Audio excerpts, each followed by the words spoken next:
for joining us in person and at home on Zoom. For tonight, we are very excited to have Nick Dekker from Breakfast with Nick here with us. He has earned the nickname Dr. Breakfast. He loves breakfast and he actually has a PhD. Nick is a food and travel writer based in Central Ohio, writing his award-winning blog, Breakfast with Nick, since 2007, where he and his family document their journeys, exploring restaurants, coffee, donuts, beer, the arts, family travel, and much more. Nick freelances for Columbus Monthly, Ohio Magazine, Tourism Ohio, and The Kitchen, to name a few. His work has also appeared in the Columbus Dispatch, the much missed Columbus Alive, Experience Columbus, Columbus Parent, and many other publications, both locally and nationally.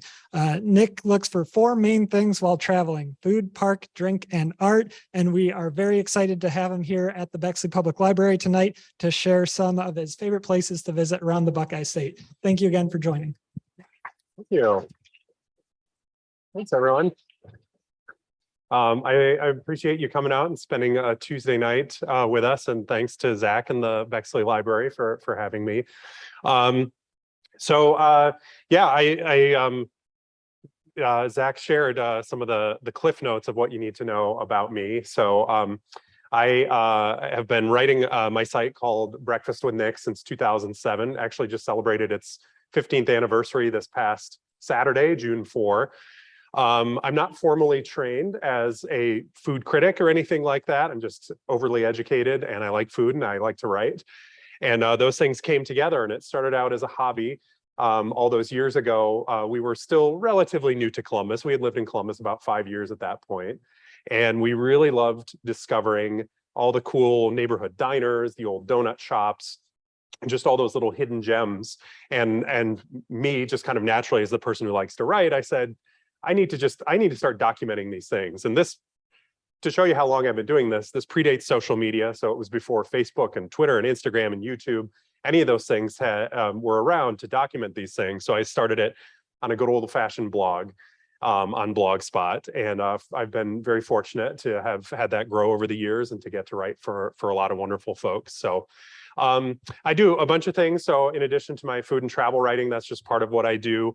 I will occasionally lead tours for Columbus Food Adventures, which, if you've never been on one of their tours, is a fantastic tour company right here in Columbus. They have about a dozen itineraries that will take you around exploring desserts, taco trucks, international eats, all sorts of stuff. So I'm usually the guy that specializes in breakfast and brunch tours.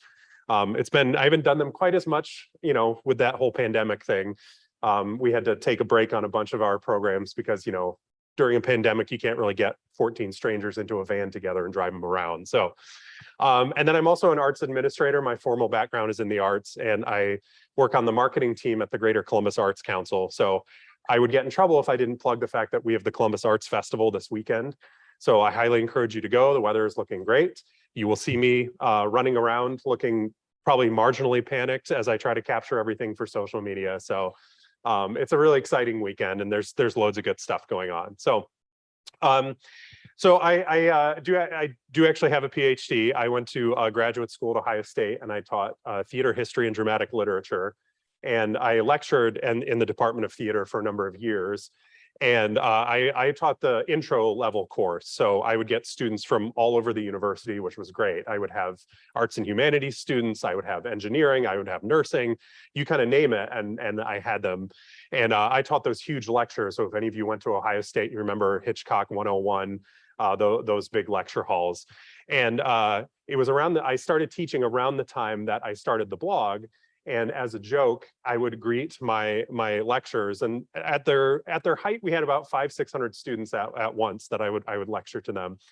And as I was enjoying my newly earned PhD and enjoying writing about breakfast, I made a joke in lecture one day that students, I said, well, I have a doctorate and I like breakfast, so you could call me Dr. Breakfast.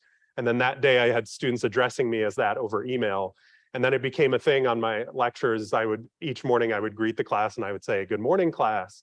And all 500 of them would have to say, "Good morning, Dr. Breakfast," to me. So So it was a bit of an ego trip, but it combined some of my powers. But I still run into former students. I'll be in Giant Eagle, and I'll pass someone that's like, "Good morning, Dr. Breakfast," and it's one of my many students from over the years. So yeah, and like Zach was saying, I'm fortunate I get to write for a lot of folks locally and then regionally as well. And I started in breakfast, but I really sort of expanded as my wife and I, we have two boys, they're 10 and 13 right now. And as they've kind of grown up with the site and with that being part of our lives, we've sort of developed a love of travel, and we're trying to teach that to them even on a small scale, even if it's a day trip or if it's just something you do for an afternoon. We've tried to instill in them this kind of natural curiosity, and so it's been really fun to kind of bring them along. So Zach kind of shared, we just sort of informally developed this, our sort of mode of when we travel to a new place, what are the things that we look for? Because we realize that, when you go to a place, you might be going there for a specific reason. Like you might be going to a museum, or you want to see a show, or you're going to a certain park, or you're, seeking out a certain restaurant. But usually with any sort of well-rounded trip, you add different things and you make it a sort of varied experience. And over the years, we realized that the trips we liked the most is where we did a little bit of everything, that it wasn't just, I mean, my goodness, you can't just eat, for 12 hours straight during it. I mean, you could try, but it's not a pleasant experience. And so we just kind of developed this, like when we explore a new place, these are the things we look for. So food can mean obviously locally owned restaurants. It can be any style of restaurant. It can be fine dining. It can be a greasy spoon. It also means things like farmers markets and other markets and stuff like that. Those are great places, it feels like, to really get to know a place. I always say, if you really want to like get in touch with a place, you find the old neighborhood diner that's been around for 50 years. And then you get a real sense of, here's the DNA of this place. Parks as well. We just learned that, as you're enjoying good meals, it's good to get out and exercise. So that could mean exploring local or state or even national parks that are in the area. We like to bike with our two boys, so we like to find biking trails, hiking trails. If there's any special features like conservatories or an arboretum, things like that. So something that gets you outdoors.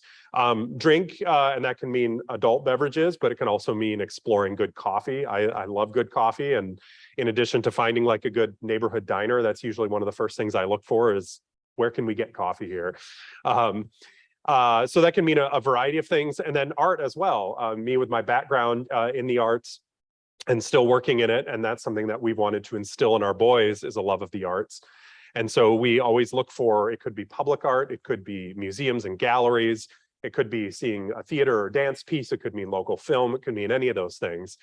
And what that kind of comes together, like when we plan a trip, either when we're planning it personally for ourselves, or we've been fortunate to do some writing when I'm on assignment. Sometimes it's just us, sometimes it's as a family, and sometimes we collaborate or we get invited to work with different destinations, often with convention visitors bureaus.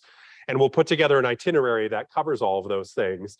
And usually what that means is just being deliberate in the planning. It doesn't mean, hey, we're going to do a million things and we're going to be super exhausted and cranky by the end of the day because we saw 12 things and tried to eat at 5 restaurants and hiked 3 trails. And it doesn't mean that. It's not a manic thing, but it just means being deliberate so that you feel like when you leave a place, you feel like we spent our time well there. We weren't kind of wandering around. We didn't have, I mean, we've probably all had those, like, I don't know, do you want to go eat here? I don't know. Do you want to go eat here? I don't know. And then you spend an hour just trying to decide where exactly you're going to go. So we like to do some research ahead of time and choose things that we know we'll like. That also includes, our planning includes building in downtime as well, to say like, hey, we're going to, you know what, we want to check out a local coffee shop. Why don't we give ourselves a couple hours if we want, and we can just hang there, have some coffee, bring a book, do whatever. Or, hey, we're going to mark some time in the afternoon to just go crash at the hotel. So it doesn't mean, running yourself ragged. So what I put together, Zach asked me to talk about Ohio day trips and stuff. And we've, again, been fortunate to discover a lot of places within driving distance, arguably, of Columbus that you can do in a day trip. And I just put together maybe 10 or so of our ideas. I'm sure there are places that many of you have been. But I just thought I would highlight some of them in places that we've really enjoyed. over the years, and even some suggestions of places that we found, things that we've really found to love, some unique features about each spot. So I was just going to share about those, and then we'll, leave some time to ask questions, or if you have favorite places you want to share. I always love to hear that. We're always gathering ideas for a next trip and stuff. So favorite destination of ours, that's our oldest. He's now 13 and much taller and can look me in the eyes. But we started a collaboration years ago, and then we've been back on our own several times to Butler County, Ohio, which is just north of Cincinnati. Hamilton is the county seat. And the big attraction and what drew us there and draws us back is that Butler County made this really smart marketing move a few years ago, and they looked at all the wonderful donut shops they had spread around the county, and they said, how about we make an actual donut trail, and complete with a passport where you can get it punched and you can earn t-shirts and prizes along the way. And it's grown over the years. I don't know, it might be up to like 15 stops. The first time we did it, there were like 12 scattered all throughout, and they've had some new ones open, and they've actually earned some national attention. Travel and Leisure has written about them. I mean, it's a wonderful gimmick. You just say a donut trail, and at least for me, my ears perk up. And they have some really wonderful spots. A lot of them are older, family-owned places that we've really loved. One of our favorites is Ross Bakery, which is in Hamilton, Ohio. That's actually a cinnamon roll from that Will is diving into there. And they make some of the best, like, simple glazed yeast donuts that I think I've ever had. But there's a lot of good spots there. And then we use that as sort of a jumping off point to explore a lot of the rest of the county. Hamilton itself is a really wonderful town. We've done trips where we just spend time there. Around the holidays, they do some really cool shopping programs, and they'll have outdoor music. They have a nice stretch, kind of the main street that runs right through town. They have a great collection of shops and restaurants there. Hamilton also is known nationally for having a lot of public art. They have this crazy amount of murals and sculptures and all sorts of pieces. And you could spend like 2 days wandering around the town and finding everything. There's some just really fascinating pieces, and they've really made that a mission to commission a lot of great pieces, and that are related to all different bits of history, bits of literature. Some are abstract. One of the most iconic ones is taking Alexander Hamilton's the portrait that's used on currency for him, and it's kind of done in a series of stylized colors as well. So the town is actually named after him. It was founded while he was alive, while he was Treasury Secretary. And there's an actual statue of him in the middle. I don't know if anyone's been there, but there's an actual statue of Alexander Hamilton, this dramatic bronze one where he's holding a book and pointing, and he has the American flag flowing behind him as a cape. So when one of the tours of Hamilton went through Cincinnati, a bunch of the cast did a trip up to Hamilton, and they got pictures with the statue. So just outside of Hamilton too is a spot we really love, Pyramid Hill Sculpture Park, which used to be private property. I think it's about 300 acres, if I'm remembering, up on the hillside overlooking Hamilton. And the owner of it, who I believe was either a state representative or a senator, he ended up donating. He built a house there, but then he ended up donating the land.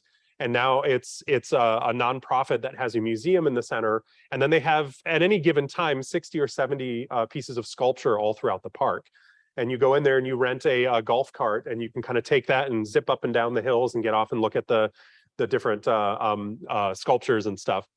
And then in the center of the park, they have a museum, bizarrely, that's full of Greek and Roman and Egyptian ancient artifacts. So remember the first time we saw it, and it's like, I'm like in this museum up in the hills in Hamilton, Ohio, and I'm looking at like authentic Roman pieces here. So a lot of great food and drink all around the area, a lot of classic spots. Again, in Hamilton, Municipal Brew Works is a great brewery, and it's actually in the old municipal building that's downtown. A lot of good international eats. If you love trains, Entertainment Junction has the largest indoor train display.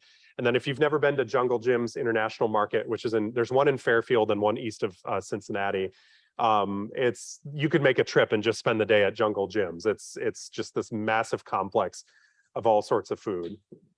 Moving on, Hartville, Ohio is a fun little trip. We got invited there last year.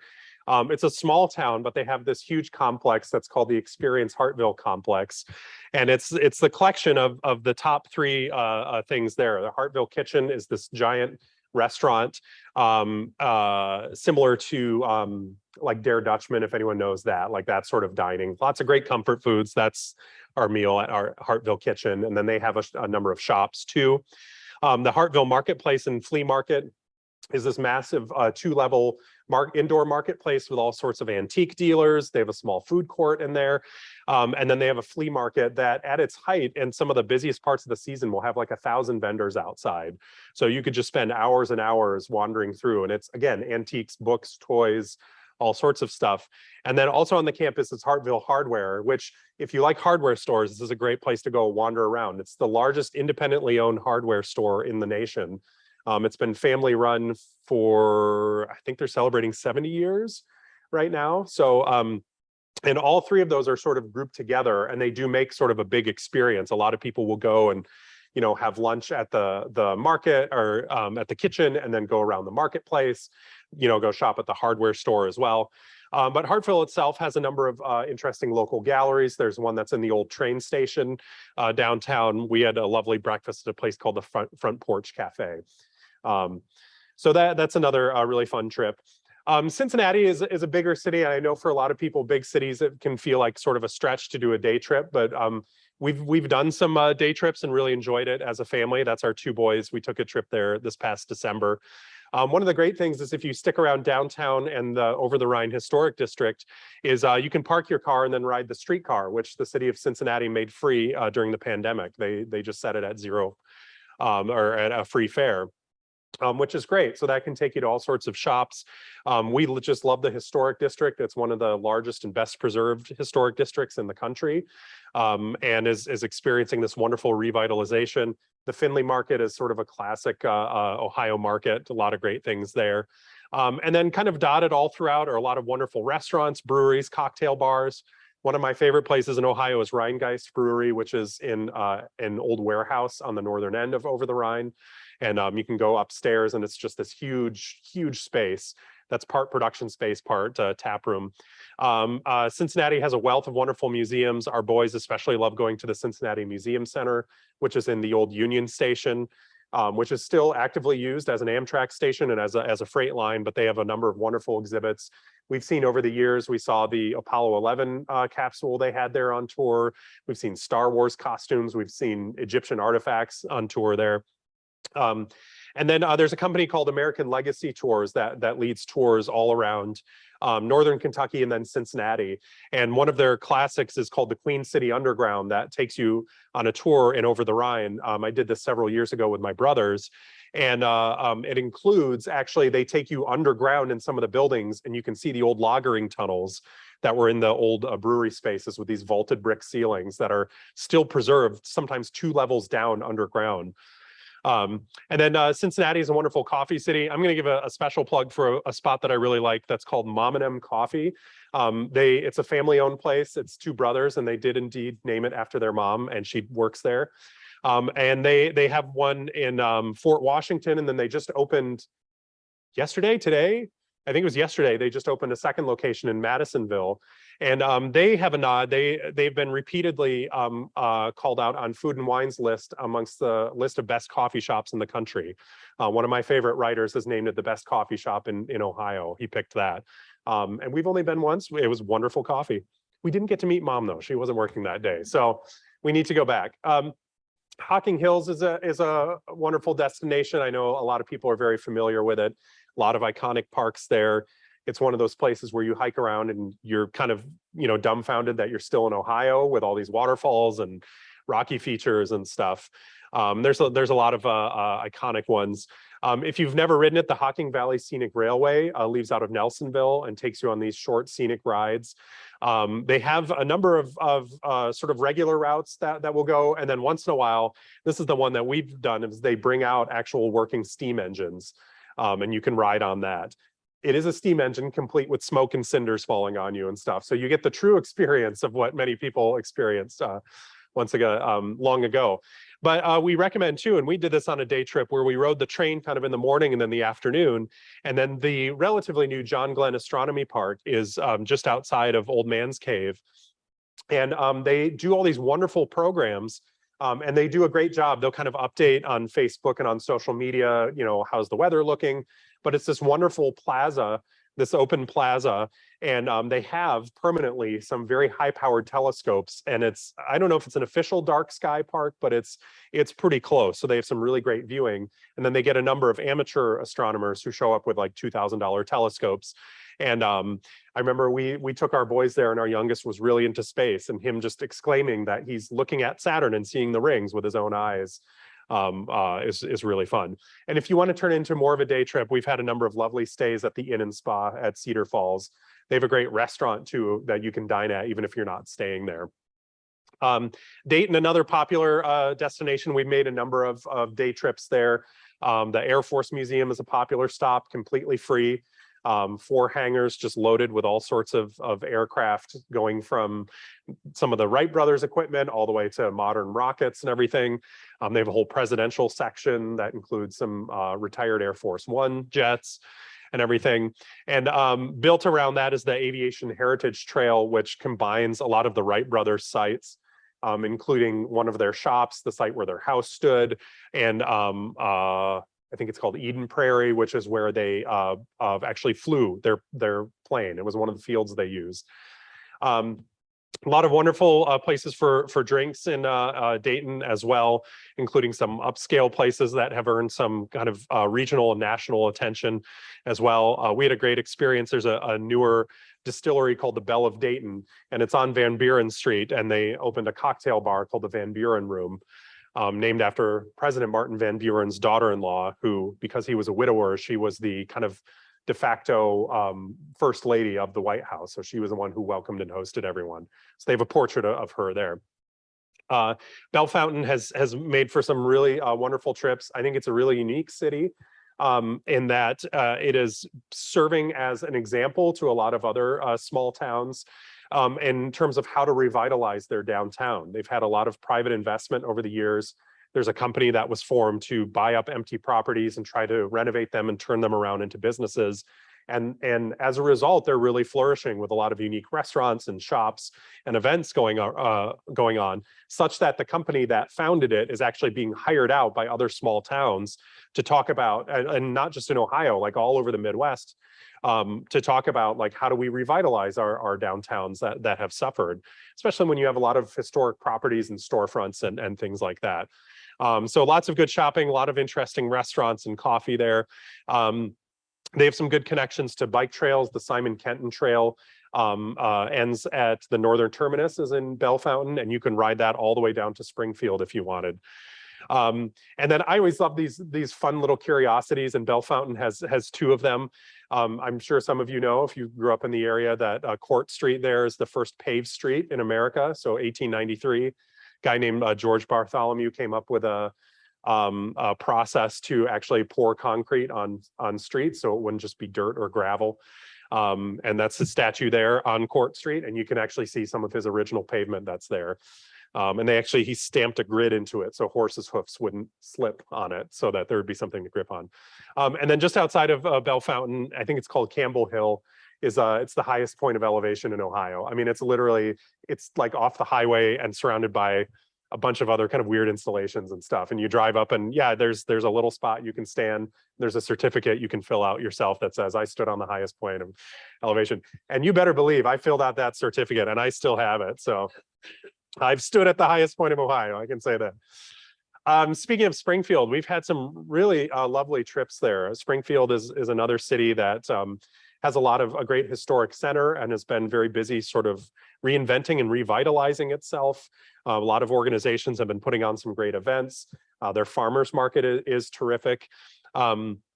Their farmers market sits right next to one of the Cohatch co-working spaces, which they keep growing. So they're all over the place. They started in Worthington, where we live, and there's a number of them. I don't know if there's a Cohatch Bexley. If not, there probably will be within the next couple of years.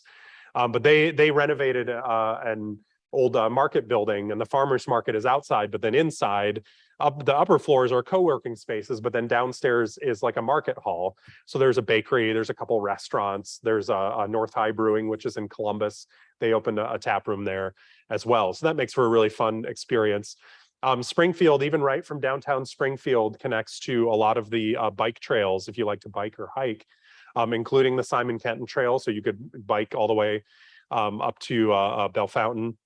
But then those connect to the Miami Scenic Trails, which is the largest collection of paved trails in the country, and growing. It keeps growing, and you can take it kind of all over the place, and it connects to trails where you could bike throughout the entire Buckeye State. Springfield, the Museum of Art is world class. It's the only Smithsonian affiliate museum that we have in Ohio. So they have a lot of great exhibitions that feature local and regional and national art as well. And then they have the Westcott House, which was designed by Frank Lloyd Wright. And you can take tours of it. We took a tour, and our tour guide was an architect himself. So he was full of stories and observations about it. We learned quite a bit. And a pro tip, if you have kids, we took our boys along, and we realized very quickly that this was going to be a long tour because the guy had a lot to say. People had a lot of questions, and we had at the time, a 9 and 12-year-old with us. And our boys like Minecraft. So we challenged them and we said, how would you design this house in Minecraft? And then they spent the whole time just kind of huddled together and pointing out different things. And we felt like we were the best parents in the world, where it's like, look at this, these kids are getting the most out of a Frank Lloyd Wright house and indeed they were building it in Minecraft. They were trying to recreate it and stuff. So good way to teach them prairie style architecture. And then a very bizarre and fun point of curiosity is the Hartman Rock Garden, which started with a gentleman by the name of Hartman. I think in the 1930s and 40s, he owned a house in Springfield, and he started just building he took his whole backyard and built all these features of little houses and castles and little ponds and waterfalls all out of pieces of rock. And nowadays, it's just open to the public. It literally looks like you're just driving through a neighborhood and parking in front of someone's house, which indeed it is someone's house. And you can go wander the backyard, and it's kind of mind-boggling. Every square inch is just covered with these stone creations, very detailed. But that's for anyone like me that likes those really strange curiosities, the Hartman Rock Garden is a really good one. We've had some great experiences too in around Lancaster, and just generally around Fairfield County. There's a lot of great things to do there. They have a great collection of museums in Lancaster. The Ohio Glass Museum is one of those museums where you can see glass artists working in the shop. One of our favorite discoveries was that the Visitors Bureau was hosting us, and they were pointing out things to check out is the Historical Aircraft Squadron, which is all volunteer run. It's a hangar at the Fairfield County Airport, and it's a group of people. They are all active pilots. Many of them are veterans who had an interest in just preserving World War I, World War II, Korean War, Vietnam War paraphernalia and aircraft and everything. So it's just this hangar that is packed full of aircraft, and then they have a small museum. And we went there, and it's just like a bunch of guys just sort of hanging out talking planes, and sure enough, they're all usable planes. So while we're talking, they're wheeling them out onto the runway and hopping in and taking off and buzzing around and coming in and landing. So the gentleman who showed us around, I think he had just turned 90 when we saw him, when we met him. And he was a veteran. He even has some of his old uniforms and everything he donated. Some really great restaurants around the area. Shout out to Donut World, which makes fantastic donuts, and they're open 24 hours a day. So if you get that hankering. And then a lot of interesting breweries and coffee shops. One of our favorites is Rock Mill Brewery, which is outside of Lancaster, but it's on an old horse farm. And it's a beautiful property. They still have the farmhouse. It's an event space now. But you can grab beers at the tap room. Sometimes, or you can bring in your own food now, so you can pack a picnic. And then you can stroll down the hill, and they have they have a tiny little chapel, so people have gotten married there. There's a pond. It's very, very pretty, all surrounded by woods. And then Rising Park, which is right in the middle of Lancaster, is kind of funny. That's our youngest. You can climb up there and stand on the cliffs, and it gives you this wonderful view of the area. It is a steep climb because it's not a huge park, so you're climbing straight up. But Delaware, even though it's a pretty quick trip. By the way, all this mileage I calculated from Bexley, so that's how many miles it is. So I thought I would, little nod to where we are. So yeah, that's right. I'm in Worthington on the north end, so some of these things would be a little bit of a shorter drive. And I was like, I think we should. I'll fix it for the audience here. So Delaware is a fun town. We've done a number of day trips there, obviously not too far away. The downtown is kind of this, classic small town. They do a lot of really great stuff around the holidays, a lot of decorations and shopping and fun events and stuff like that. That's really fun. They have a great collection of restaurants. Some are kind of classic diners like the Hamburger Inn, and some are a little more upscale. 1808 Bistro is a fantastic place. The owner of that, he owns Veritas, which is here in downtown Columbus. He actually started it in Delaware, moved it downtown. Then he started an Italian place called Speck, which is fantastic Italian. He closed that, and that's about to open in the next month, downtown Columbus. And then he just announced a new seafood-centric one called Cove that he's going to open in the space. So for Delaware, they use that as he develops these really great restaurants. Veritas, I would say, is one of the best restaurants in the city. They do a lot of creative stuff, some molecular gastronomy, so they get some really fun interpretations. But for Delaware, they loved Veritas so much, and then he said, "Oh, I'm taking it to Columbus," and then he did the same thing with Speck. So I guess in a couple of years, expect that Cove will open down here as well. Some of our favorite breweries in Central Ohio are in Delaware. Stott's Brewing is this little family run. It's a couple. They run this little corner pub. They're only open, usually it's just like Thursdays through Saturdays. Sometimes it's Thursday through Sunday. And they brew in small batches, and every single beer, they kind of brew a little bit of everything, and everything we've had is just spot on to style. So whether you like a nice clean lager, you're an IPA person, you like stouts, and it's just this kind of cozy little corner pub. The Liz and Donald are the couple that run it, and Liz's dad was a home brewer, and he had been doing it since Jimmy Carter said you were legally allowed to home brew, and so he kind of taught them everything, and then they took it on and opened this brewery. And then they'll be celebrating 2 years this summer at Henmick Farm and Breweries outside of Delaware. It's on an old family farm. Nick Henmick, he took the property's been in his family for about a century, and they actually rent out the space. It's different farmers who farm it, but he took about 8 acres and he said, "I'm going to open a brewery here." And right from the get-go, it was very popular. It's this beautiful indoor space. Then you can kind of see in the background, that's the photo there, all these great outdoor spaces, picnic tables, fire pits. They get live music, very family friendly place.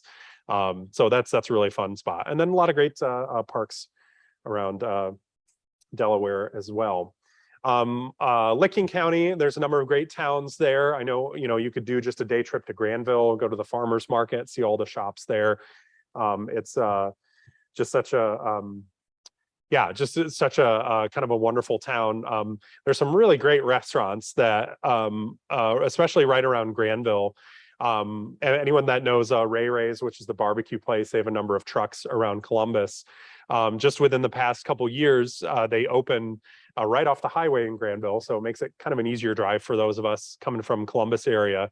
They opened what's called a meat and three, which is sort of a classic Southern style of a barbecue restaurant where you pick your meat and then you pick your 3 sides, and they put that all together on a plate. Jamie Anderson, the owner of that, I think is one of the, I think he makes some of the best barbecue in the area, and they did a really nice job with the restaurant. Three Tigers is a brewery, and then they had a food truck called My Chow, which does sort of modern Vietnamese food. And they opened a storefront in Granville, and just within the past couple months, they actually moved across the street and they renovated the old fire station in Granville, and they combined the 2 under one roof. So great kind of neighborhood brewery, really interesting food, a lot of fun stuff. And then Snapshots Lounge was a great discovery that we made a couple years ago. It's in a house not too far off the highway. It's a family-run place, and it's called Snapshots because the owner, Lucas, he was a photographer, and they just renovated this house and turned it into a restaurant and a bar, and then they renovated the garage out back in the backyard into this huge patio. And they do a lot of really great creative food and drinks and stuff like that. And we were just kind of blown away as we were sitting in the garage turned, patio the first time we went there, that we were just really amazed at the food that they made. And then he said specifically, it's his mom who makes the cheesecake. And he said, Mom comes in once a week and she makes all the cheesecakes and you have to try it. And I'd put down money on that being the best cheesecake I've ever had. And I've tried a lot. So, but it's this funny little curiosity, this place called Snapshots. Wonderful farmers markets around the area. Granville Farmers Market is always a fun one. The Canal District Market in Newark, which is on Canal Street, where the canal once ran. I believe the hours they were Tuesdays and Fridays. They were trying to do something a little different rather than just the Saturday markets. But a great collection of vendors. And if you like root beer, there's a little soda shop that's off to the side that opens the same time as the market. And they have this huge collection, just wall to wall, of bottles of root beer, cream soda, all sorts of different pop from all over the country. And then they have an actual soda fountain, so you can get root beer floats and stuff. So that's right there by the market. We love taking our boys to the Works Museum in Newark, which is great. It's affiliated with COSI, so if you have a COSI membership, it's a reciprocal membership. And the Works is a mix of things. It's some kind of local and industrial history, kind of science center as well. They added a planetarium in recent years. They have a small art gallery. For the younger kids, there's a lot of kind of hands-on sciencey stuff you can do. And then they have a glass studio there as well. There's an artist named Larry Tuber who heads that up, and you can watch him making glass pieces. Fun fact, at the Columbus Arts Festival, our jurors pick about 12 winners. There are 12 artist awards that are given out every year, kind of a best in show and then best in different categories. And part of their award, in addition to a monetary award, is we give them a glass piece that Larry Tuber makes, probably at the Works studio. He makes those, and we give those to the artists, so they get a piece of art as part of their award. And then there's a lot of great outdoor spaces kind of all around Licking County. We found the Spring Valley Nature Preserve, which is just outside of Granville, is a really cool place to hike. A number of kind of hilly trails, dense woods. The Dawes Arboretum is a long time favorite. They just opened a new exhibition of outdoor exhibition of all these wood pieces that are made to look like birds. That's going to be on display, I think, through like late next year into 2023. And there's one that's been pretty popular outside of Dayton in the Allwood Nature Preserve. There's the trolls, which are I was reading about them and I was surprised at how spread out they are. If you want to see all of them, there's 3 or 4, I think, and you do some serious hiking to go find them. And then the Newark Earthworks, which I know Ohio History Center is working on or is close to getting that made a World Heritage Site. I think whenever the next meeting is, which isn't for another year or 2, that's when there would be the vote to make that World Heritage Site, which would be really cool to have that in Ohio, and great to really formally have that preserved. And then last but certainly not least, Mansfield and Richland County. We've had some really great trips up in that area. They, similar to Butler County, building the donut trails are really, that's all the thing right now here in Columbus. You know, we have coffee trail, brewery trail, just launched a distillery trail as well. But Mansfield put together one that's a wine and ale trail that features a great collection of wineries and a handful of breweries that are all around the county. So not just in Mansfield, but there's some really interesting ones, great stories behind them based on where they are. And just some really interesting stops. And a lot of them use great historic structures. There's one in Shelby, that's an old bank building that was turned into a wine bar. There's I'm forgetting the name. Oh, Phoenix Brewing, that's in downtown Mansfield, is an old mortuary. So of course, like all the beer names are, you know, a little macabre and stuff. And if you order a flight, the flight tray actually it's in the shape of a casket and stuff. So, you know, you pick a theme and you run with it, and that's how you stand out.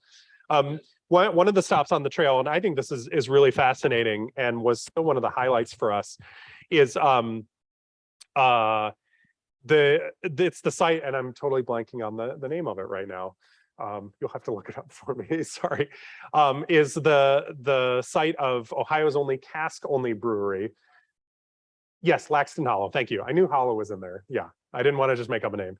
But it's the only one in Ohio, and it may have grown, but it's one of, the last time I read, it was only 7 in the country.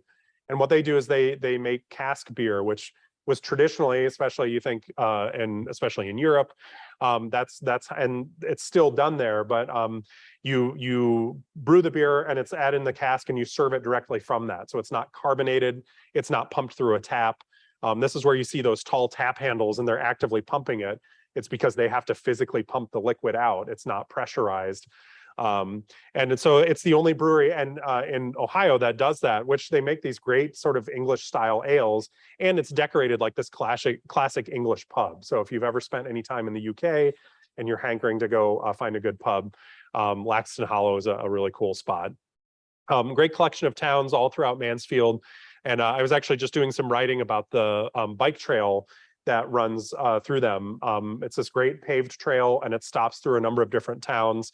And they've built little stations along the way where if you need to tune up your bike, if you need to pump up the tires, stuff like that, those are right next to the trail, so you can stop and do that. And then they usually have great signage saying, you know, hey, you can park your car here and bike a ways, or hey, just off the trail, there's this coffee shop, this restaurant, this museum you can go to. So which is really great. I love that type of travel. And then they have a lot of great orchards, blueberry patches. There's one that's just called the Blueberry Patch. They show up at a lot of farmers markets around central Ohio. And you can actually go, it's, I think, the largest one in Ohio, the largest blueberry patch. So you can go pick your own blueberries, but then conveniently, or you can just buy buckets of them. But then they also have a winery attached too. So if you, want a little booze in your blueberries, they make like a blueberry wine and stuff. And then they make some like great pizzas and stuff you can enjoy on the patio and everything. So we've had some great experiences there. This Cypress Hill Winery is downstairs in a restaurant called Hudson and Essex, which is in Mansfield, which is just really wonderful dining. And Hudson and Essex was an old an automobile showroom. So that was the style of cars that they made. So they did a really nice job preserving that building. Lots of great photos of the old cars. And then they just, on our trip, we were there about 3 years ago, so I think it's operational now, but they had just discovered all these essentially old like logging tunnels or caves underneath, and they were clearing those out underneath the restaurant. They took us down there. It was still in progress, but that's going to be like an event space and stuff. So you can rent that for a private party. And it's these great old stone walls underneath the building and everything. So really fascinating stuff. So I've shared enough stuff. I'll just leave this up here. The spacing is really weird on those. Not sure why I did that. But my site, no spaces. So, wow, yeah, exactly. Yeah, this will determine how many of us are allowed to drive home or not. So, gotta love Microsoft. They can't just let things be, like, here, let me reformat that. So what this should say, more travel inspiration. My site, breakfastwithnick.com. And if you just do breakfastwithnick.com/travel, that's where I collect all of our travel guides, including a lot of the things I talked about today. Any destination that we've been to and gotten to know, we create a page for that. And that has highlights of all the stuff I talked about: parks, museums, restaurants, coffee, beer, all that great stuff. And I know we'll have some, if anyone has questions here, anyone online, we can chat about it if you have favorite places to. Yeah, so if anyone has any questions in the room, if you raise your hand, I'll run the mic over to you to get us started. Someone online was wondering if there is an Ohio pizza trail. Yes, I don't know if there's an official one. I know Experience Columbus is working on the Columbus Pizza Trail, and that specifically features places in our area that serve Columbus style pizza, which some people don't know that Columbus does have a style of pizza. You probably had it. It's thin crust, edge to edge toppings, and then it's cut into squares, sometimes called tavern cut, sometimes called party cut. So Donato's is probably our biggest export that does that, but there's a number of, I don't know if does Rubino's, I think they may serve that style here in Bexley, Iacano's, Massey's, a lot of our kind of older pizzerias. So people love to argue about pizza, but I know that if no one has made an Ohio pizza trail, I think someone should, because I know there's still a variety of styles. I know like Steubenville has its own style of pizza. I think Cincinnati, there's some like La Rosa's. Some people argue that's a separate style as well.